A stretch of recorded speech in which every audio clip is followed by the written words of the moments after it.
ഇടുക്കി കട്ടപ്പനയിലെ വിമത ശല്യം പരിഹരിക്കാൻ കെപിസിസി ഇടപെടൽ. പ്രശ്നം പരിഹരിക്കാനുള്ള പ്രവർത്തനങ്ങളും ഇടുക്കി ഡിസിസി ആരംഭിച്ചു. മുഹമ്മദ് ആഷിഖ് വിവരങ്ങൾ നൽകും. ആഷിഖ്, വിമത ശല്യം രൂക്ഷമായിരിക്കുകയാണ് കട്ടപ്പനയെ സംബന്ധിച്ചിടത്തോളം. സ്വാഭാവികമായിട്ടും ഈ തെരഞ്ഞെടുപ്പിന് മുന്നോടിയായി അത് പരിഹരിക്കാനുള്ള ശ്രമങ്ങൾ ഡിസിസി ആരംഭിച്ചു കഴിഞ്ഞു. ഇനി എന്താണ് ചെയ്യാൻ പോകുന്നത്? തീർച്ചയായും ഇടുക്കി ജില്ലയിലെ കോൺഗ്രസിന്റെ ഒരു ശക്തി ദുർഗം എന്ന് തന്നെ പറയാൻ കഴിയുന്ന ഇടമാണ് കട്ടപ്പന നഗരസഭ. അവിടെയാണ് നാമനിർദ്ദേശ പത്രിക സമർപ്പിക്കാനുള്ള സമയം കഴിഞ്ഞിട്ട് കൂടിയും അതിശക്തമായ വിമത നീക്കവും വിഭാഗീയ പ്രശ്നങ്ങളും ശക്തമാകുന്നത് എന്നുള്ളതാണ്. ഏതാണ്ട് 22ഓളം വാർഡുകളിൽ 36 വാർഡുകളുള്ള കട്ടപ്പന നഗരസഭയിലെ 22ഓളം വാർഡുകളിൽ കോൺഗ്രസിന് വിമത സ്ഥാനാർത്ഥികൾ ഉണ്ട് എന്നുള്ളതാണ്. KC വേണുഗോപാൽ പക്ഷം എന്ന് അവകാശപ്പെടുന്ന ഒരു സംഘം പ്രവർത്തകർ 22ഓളം വാർഡുകളിൽ വിമത സ്ഥാനാർത്ഥികളെ നിർത്തുവാനായിട്ടുള്ള നാമനിർദ്ദേശ പത്രിക സമർപ്പിച്ചിട്ടുണ്ട്.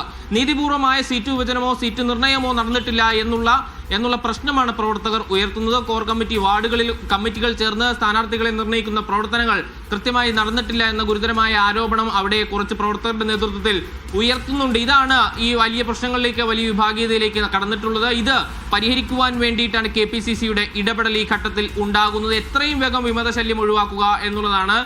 ഇത്ര വലിയ ശക്തി ഉണ്ടായിട്ട് കൂടി വിഭാഗീയ പ്രശ്നങ്ങൾ ഒഴിവാക്കാനാകാത്തത് വലിയ ദൗർബല്യമാണ് എന്ന് KPCC പ്രസിഡന്റ് DCC പ്രസിഡന്റിനെ ഫോണിൽ വിളിച്ച് അറിയിച്ചിട്ടുണ്ട്. ഏറ്റവും വേഗത്തിൽ പ്രശ്നം പരിഹരിക്കാനുള്ള ഇടപെടലുകൾ ആരംഭിക്കണമെന്ന നിർദ്ദേശം KPCC president Sunny Joseph DCC president CP മാത്യുവെ ഫോണിൽ വിളിച്ച് ആവശ്യപ്പെട്ടു എന്നാണ് നമ്മൾ മനസ്സിലാക്കുന്നത്. ഏതായാലും ആ പ്രശ്നം പരിഹരിക്കാനുള്ള നീക്കങ്ങൾ DCCയുടെ നേതൃത്വത്തിൽ നടക്കുന്നു. DCC കോർ കമ്മിറ്റി യോഗം ചേർന്ന് കൃത്യമായി ഔദ്യോഗിക സ്ഥാനാർത്ഥികളെ നിർണ്ണയിക്കാനുള്ള തീരുമാനത്തിലേക്ക് ഈ ഘട്ടത്തിൽ കടന്നിട്ടുണ്ട്. ഓരോ വാർഡുകളിലെയും പ്രശ്നം എടുത്ത് പരിശോധിച്ചുകൊണ്ട് പരിഹരിക്കാനുള്ള നീക്കമാണ് DCCയുടെ ഭാഗമായി നടക്കുന്നത്. പല വാർഡുകളിലും കോൺഗ്രസിന്റെ പേരിൽ UDFന്റെ പേരിൽ ഒന്നിലധികം സ്ഥാനാർത്ഥികളുള്ള സാഹചര്യമുണ്ട്. 17ാം വാർഡിൽ 3 പേരാണ് UDFന്റെ പേരിൽ പ്രചരണം നടത്തുന്നത്. ആ നിലയിൽ വലിയ സങ്കീർണമായ സാഹചര്യം നിലനിൽക്കുന്ന കട്ടപ്പനയിലെ പ്രശ്നം ഏറ്റവും സാങ്കത്യമായി ഏറ്റവും വേഗത്തിൽ പരിഹരിക്കാനുള്ള ശ്രമമാണ് ഇടുക്കി DCCയുടെ നേതൃത്വത്തിൽ നടക്കുന്നത്. ഇപ്പോൾ അതിന്റെ ഭാഗമായിട്ട് DCC കോർ കമ്മിറ്റി യോഗം ചേർന്നുകൊണ്ടിരിക്കുകയാണ്. ജിൽസി, ശരി. ഇടുക്കി കട്ടപ്പനയിലെ വിമത പ്രശ്നങ്ങൾ പരിഹരിക്കാനാണ് KPCC നേതൃത്വത്തിന്റെ ഇടപെടൽ ഉണ്ടായിരിക്കുന്നത്. പ്രശ്ന പരിഹാരത്തിനുള്ള